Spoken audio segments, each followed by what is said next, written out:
কিছু চাও কিন্তু সেটা তুমি পাচ্ছ না, এটাই তো বিরক্তিকর। মানুষ অনেক সময় অনেক কিছু চেয়ে থাকে কিন্তু সেটা সবসময় পাবে এটা তার মানে হয় না, ঠিক আছে। অবস্থা, সিচুয়েশান এগুলোর উপরও কিছুটা বর্তায় যে কি হবে না হবে বা পাওয়া যাবে কি না পাওয়া যাবে, কিন্তু সময় আসুক তারপরে ঠিকই তুমি পাবা সেই জিনিসটা। অপেক্ষা তো অবশ্য প্রত্যেকটা জিনিসেরই করতে হয়, মানুষ অপেক্ষা ছাড়া কখনো কিছু হয়? ধৈর্যটা অবশ্যই ধরতে হবে, ধৈর্য ছাড়া কিছু হয় না। অপেক্ষা করো, ধৈর্য ধরো, ঠিক সময় হবে, অটোমেটিক তোমার কাছে চলে আসবে। এটাই হয় প্রত্যেকটা জায়গায়, প্রত্যেকটা সিচুয়েশান এরকমই হয় যে অপেক্ষা করতে হবে, তারপরেই তুমি পাও। অপেক্ষা ছাড়া আজ অবধি কেউ কিছু পেয়েছে? কেউই পায়নি।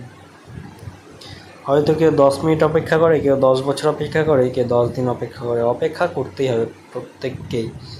তুমি বললে আর হয়ে গেল, এটা হয় না। অপেক্ষাই হচ্ছে সর্বমোট কথা।